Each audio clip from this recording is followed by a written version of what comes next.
Hi, my name's Jason. I'm 26, painfully single, job adjacent, and emotionally supported by a coffee mug I got free with cereal. I live in a one-bedroom rental on the third floor of a building that groans more than I do when I stand up too fast. I also used to have a toaster, a shiny, black, two-slice miracle machine. I trusted that toaster more than I've ever trusted a human being. This story isn't about breakfast. It's about betrayal and how, within 45 minutes, a lightly buttered bun turned me into a criminal, a pervert, and, perhaps worst of all, a man who yells at pigeons in public. The morning started like every other, with existential dread and sweat. My AC had decided it was too hot to work. I was wearing boxers, the kind that had definitely seen better decades, and I had that slick, damp layer of regret coating me like a sad glaze. I needed comfort. I needed structure. I needed a toasted bun and a cup of coffee. Coffee? Made. Bun? Inserted. Toaster? Silent. I stood there staring, blinking, poking buttons, whispering sweet nothings like, "Don't do this to me, man. Come on, we've been through worse. Remember the bagel phase?" Nothing. I tapped the side. I even stroked it like a confused mechanic with a dying cat. Still nothing. So I did what any emotionally unstable man would do. I unplugged it, waited, plug it back in, and that's when all toaster hell broke loose. High voltage crack, spark, hiss, dashing away smoke, fire panic. Now, most people would have thrown the toaster out, mourned quietly, and moved on. But I'm not most people. No, I stuck that smoking beast under my arm like a football and headed down 3 flights of stairs in my boxers and flip-flops, determined to get it repaired at a sketchy appliance repair shop 2 blocks away. And that, my friend, is when the real nightmare began. So there I was, strutting through the city like some half-baked gladiator, flip-flops smacking the pavement, wearing boxers with faded SpongeBob faces on them, carrying a toaster that still smelled like barbecue anxiety. It was 8:17 a.m. Rush hour. People everywhere. Business ladies in pencil skirts. Teenagers vaping emotional damage. Joggers who clearly hated joy. I try to keep my head down, but it's hard to look casual when you're clearly smuggling a dying kitchen appliance and muttering, "It's fine, just a short circuit." He's a fighter. At the crosswalk, a woman holding a chihuahua stared at me like I was about to rob the Pope. Then the toaster coughed. Yes, coughed. A pathetic PHHRTZ sound came from the vents, followed by a fresh puff of smoke. I smiled at the chihuahua. He growled. He knew I was a fraud. At this point, I should have turned around, gone back home, pretended none of this ever happened. But no, I was committed. I reached the corner of 5th and Melrose, where the dodgiest appliance repair shop in the city proudly existed under a flickering sign that said, "FIX Russ, we repair. You despair." Great. Confidence inspiring. I opened the door and immediately got hit by a wave of smells. Burnt toast, old socks, and something that could only be described as fermented printer ink. Behind the counter sat a man who looked like he hadn't blinked since the Nixon era. He wore a name tag that said Kenny and a t-shirt that read, "I void warranties for fun." Kenny looked at me, then the toaster, then my legs. "You brought it in like that?" I nodded, still panting. It sparked, then smoked, then growled at me. Kenny nodded slowly, like he'd heard that before. Too many times. He took the toaster, set it on the counter, looked me in the eye and said, "What did you put in it?" "A bun." "Was it frozen?" "Possibly." Kenny let out a sigh that sounded like defeat and pickles. "All right, this'll take 20 minutes. But, maybe wear pants next time." I sat on the plastic bench near the fan that didn't work, staring at my knees and thinking, this is the lowest point of my life. It wasn't. Not even close. So there I was, sweaty, boxered, toastless, sitting in a broken plastic chair beside a dying fan, inside a repair shop that smelled like disappointment and wet Ethernet cables. I checked my phone. 3% battery. Perfect. Let me just charge my shame while I'm at it. Kenny was in the back, presumably performing toaster surgery with tools that looked like they belonged in a dentist's office during a zombie apocalypse. And that's when she walked in. I didn't know who she was, but I knew she had her life together.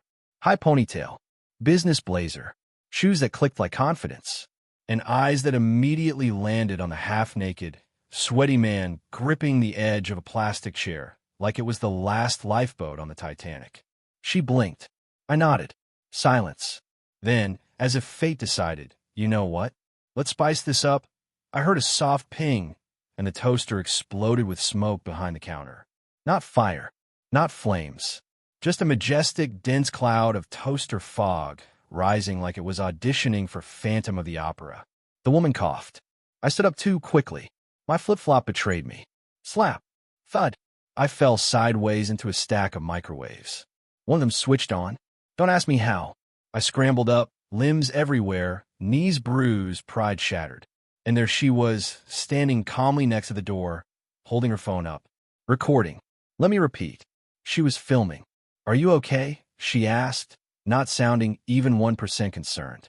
I nodded, like a man nodding through a divorce he doesn't understand. She stopped filming, smirked, and said, "You're going to be famous on TikTok, Toaster Boy." Then she left, just walked out, like she didn't just upload my nervous breakdown to 2 million followers with the hashtag crispy mess. I sat back down, slowly, carefully, tragically. Kenny returned from the smoke with a screwdriver in one hand and what looked like my toaster's internal organs in the other. "Well," he said, "you got options. We can fix it for $70, or you can throw it off a bridge and never look back." I stared at the pile of metal and betrayal on the counter, and I made the worst decision of the day. Fix it. I paid the $70 with the dead eyes of a man who just bought his own humiliation. Kenny handed me the toaster like it was a newborn baby that might still explode. "Should be working now," he said, wiping his hands with a rag that clearly once had dreams of being a shirt. I muttered thanks, clutched my freshly repaired betrayer, and stepped back into the cruel light of morning. I swear I could feel the judgment in the sunbeams. The walk home felt longer, maybe because now I was the guy who paid money to keep a cursed object alive. People were still staring. Cars honked. Someone yelled, "Hey, it's TikTok Toaster Guy," from a scooter. I picked up the pace. Then, on the corner of my street, I passed a cafe with a giant front window, and that's when it happened. I saw my reflection. Let me paint this horror. Sweat-glossed chest. Boxers riding dangerously north. Flip-flops still making that wet slap noise. Hair like a raccoon's nest after a thunderstorm. And, in my arms, a toaster. An actual, boxed metal appliance. Hugged like a teddy bear. But what really got me was my face. It wasn't just tired. It was haunted. The face of a man who has seen things. Smelled things. Toasted things. I looked myself in the eyes through the glass and whispered, "You need to get your life together." The barista inside nodded solemnly. She couldn't hear me, but she understood. Back home, I placed the toaster gently on the counter like I was defusing a bomb. I took a bun. I inserted it slowly, held my breath, clicked the lever. It worked. The toaster hummed, warmed, glowed. No smoke, no sparks, no insult to humanity. I laughed, actually laughed. "You did it, Jason," I whispered. "You won." Then I turned around to grab a plate and heard a thud. The toaster had launched the bun across the kitchen, like full projectile. It hit the wall, bounced off, and landed in my coffee mug. I stared, then looked at the toaster. It was humming again, almost like it was mocking me. I didn't touch the bun. It was still soaking in my coffee like a soggy crime scene. I just stood there, staring at the toaster, which now sat completely still, as if it hadn't just launched breakfast across the room with the force of a medieval catapult. I squinted at it. Was it warmer than before? I reached out. Zap! A tiny shock jumped from the metal to my finger. I yelped. I swear the toaster purred. Nope. Nope, nope, nope. Now, I'm not a superstitious man. I don't believe in ghosts, haunted dolls, or that my ex's cat cursed me. But I do believe in vibes. And this toaster had serial killer vibes. I backed away slowly and decided to leave it alone for the day. I needed a shower, pants, and maybe a priest. But as I walked toward the bathroom, I heard it. Click. The lever. I turned. No one was there. Just me. And the toaster. Toasting. It toasted itself. I crept back over. Nothing inside, but the coils were glowing red. And then, the smell. Burnt. Sharp. Electrical. And underneath it, was that cinnamon? Nope. I unplugged it. We're done here. I carried it, again, and shoved it deep into the kitchen cabinet. I slammed the door like I was trapping a demon. I went to shower. 20 minutes later, I emerged human again, wearing actual pants, feeling almost normal. And then I saw it, on the counter, the toaster, back out, sitting proudly, center stage, as if it had never been banished. My jaw dropped. There were crumbs on the counter. New ones. Toast crumbs. But no toast. And I swear to everything holy, I heard the faintest little ding, like a satisfied burp. I didn't sleep that night. Not because I was scared, but because every few minutes I could hear it. Click. Whir. Ping. The damn toaster was toasting nothing. Over and over. And I knew, deep in my bagel-loving soul, this wasn't over. Morning came like a slap. I hadn't slept. Not even a nap. I just lay there in my bed, staring at the ceiling like it owed me money. Every 11 minutes and 48 seconds, I heard it. Click. Whir. Ping. Like clockwork. Except this clock was a toaster. And this toaster was evil. At 8:03 a.m., I finally snapped. I marched into the kitchen, eyes bloodshot, hair pointing in 9 directions, and yelled, "You want toast? Huh, I'll give you toast." I plugged it in, threw in 2 slices of bread with all the aggression of a man filing for emotional bankruptcy. I stood there, arms crossed, staring it down like we were in a Western duel. It toasted them. Perfectly. Golden. Crisp. Smelled like safety. Oh, I said, "Now you behave." Then, without me touching anything, it ejected them. Straight into my face. Not hard, but just hard enough to say, "I'm in charge now." I did what any sane person would do. I call my friend Marcus. Marcus is one of those guys who says things like, "Trust the energy of the object," and owns crystals named after Pokemon. He showed up 15 minutes later wearing a poncho and holding a sage stick. "Okay," he said. "Tell me everything." I did. He didn't blink. "Dude," he said, dead serious, "this toaster has attached itself to your shame." I blinked. My what now? Your shame. Your guilt. Your unresolved energy. The toaster's feeding on it. It's feeding on my emotions? Have you tried apologizing to it? I burnt my bun. Maybe it felt unappreciated. I told Marcus to leave. Not because I didn't appreciate him, but because he tried to hug the toaster and whispered, "You are safe now." It hissed at him. He ran. So there I was, alone again, with the metal monster. I opened the fridge to grab a drink, just to cool down. The light flickered, then went out. I turned around slowly. The toaster's light was on, bright, red, pulsing, and written in toast crumbs across the counter, I saw 3 chilling words. "Feed me, Jason." I stared at the words on the counter. "Feed me, Jason." Written not in ink, not in ketchup, but in crumbs. Fresh ones. Multi-grain, possibly organic. I took a step back. "Okay," I said out loud. "Cool. Cool, cool, cool." Totally normal for a toaster to start spelling. I glanced at the power outlet.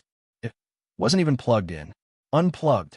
Yet the toaster's red light glowed like the eye of a judgmental god. And it was warm again. No. Huh. I grabbed a spatula. My only weapon. Plastic. Slightly melted at the edge from the time I tried to stir soup with it. I raised it and said, "You want toast? I'll give you toast. But we're setting some boundaries." I dropped in 2 slices of sourdough. Thick, sturdy, emotionally stable bread. The toaster hissed. Yes, hissed, like it disapproved of my carb choice. Too bad. I pressed the lever. It stayed up, refused to go down. I pushed again. Nothing. Suddenly, the toaster sucked the bread in like a reverse eject. Floomp. No lever. No heat up time. No warning. And then, silence. 10 seconds passed. 20. 45. Then, ding. The toast popped up. Black. Burnt. Smoke to the level of emergency evacuation. But here's the thing. There were faces in the toast. Not mine. Not cartoonish.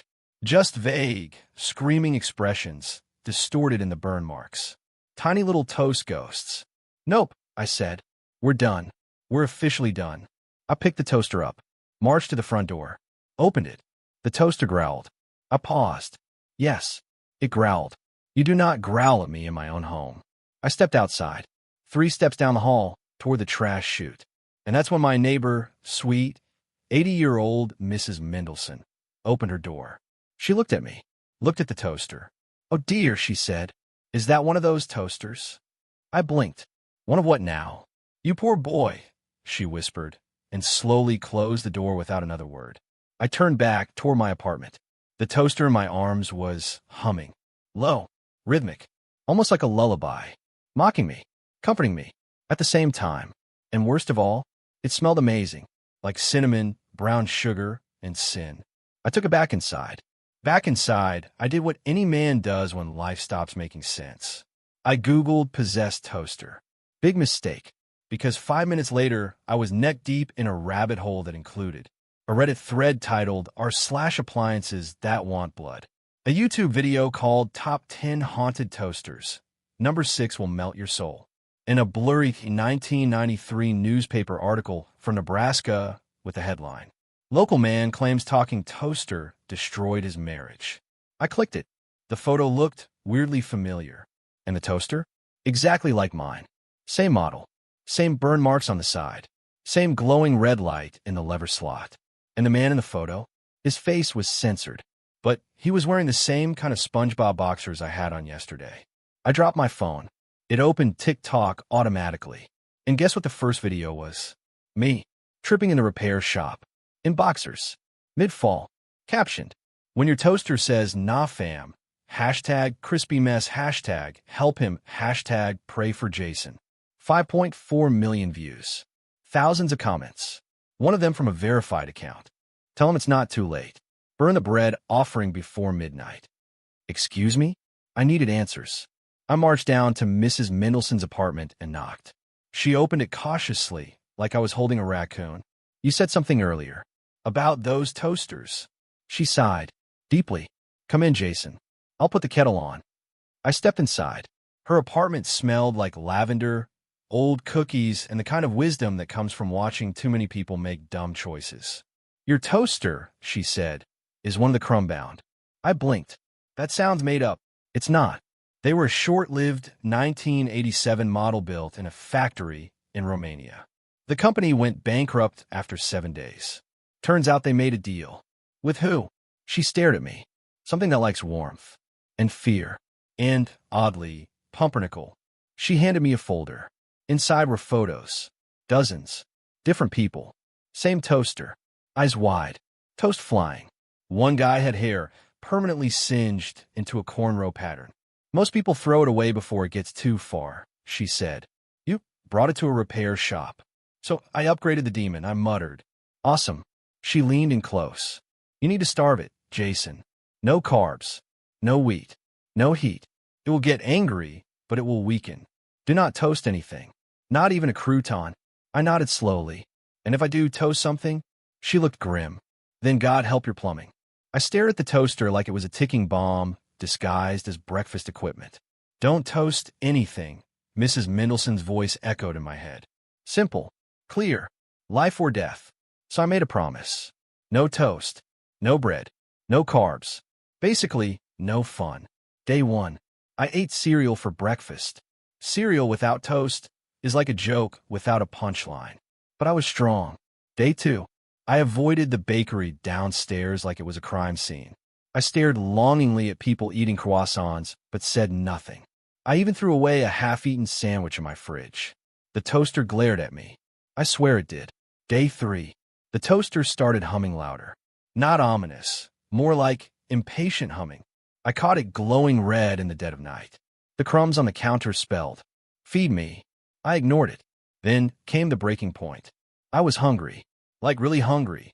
Starving. The kind of hungry that makes you consider eating chips for dinner 3 days in a row. I cracked open the fridge. Pulled out a bagel. Looked at it. Looked at the toaster. I knew the risk. I stuffed the bagel in. The toaster buzzed happily. I walked away. Seconds later. Boom. Smoke filled the kitchen.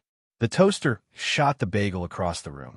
It hit the wall, bounced off, and landed squarely on my cat's head. The cat looked at me like I had betrayed him. I looked at the toaster like it had declared war. I knew what I had to do. I grabbed the toaster, wrapped it in an old blanket, and marched to the roof of my building. The city was alive beneath me. Traffic pigeons, distant sirens. I held the toaster out over the edge. "This is it," I said. "Goodbye, demon of breakfast." But just before I let go, my phone buzzed. A text from an unknown number. "Don't. We're connected now. Feed or face the consequences." I dropped the toaster. It didn't shatter. It landed on its side, glowing faintly. I'm trapped, toasted and doomed. I stood on the roof, staring at the toaster glowing faintly in the moonlight. It was no longer just a kitchen appliance. It was alive, a cunning, mocking beast feeding on my fear, my shame, and possibly my carb intake. I took a deep breath and dialed my only ally left, Mrs. Mendelssohn. "Meet me on the roof," I said. "Bring tea, and maybe sage." 5 minutes later, she appeared, clutching her bag like she was heading into battle. She took one look at the toaster and nodded. "We're going to have to do the toast off." "The what now?" "An ancient ritual," she explained. "You confront it, you toast one last slice, and you own the outcome." I shuddered. My mind flashed to all the burnt bread, the smoke, the flying buns. But I had no choice. We set up a small altar on the roof. A plate, a knife, and a loaf of bread that looked way too nice to be part of this madness. I inserted a slice. The toaster buzzed, angry and eager. I pressed the lever. The toaster groaned. The coils glowed red-hot. Smoke curled. The smell of cinnamon and burnt pumpernickel filled the air. And then, ding, the toast popped out. Golden, perfect, smelling like victory. I looked at Mrs. Mendelssohn. She smiled. "It's over. You passed the test." The toaster hummed softly, like a contented cat. I unplugged it for good. Back in my apartment, I finally made coffee, sat down, and took a bite of that perfect toast. It was the best damn toast I ever had. So yeah, that's the story of how a toaster almost destroyed my life. Would I recommend it? No. Would I ever own another toaster? Absolutely not. Thanks for listening. And if you ever see a toaster that's a little too eager to make breakfast, run.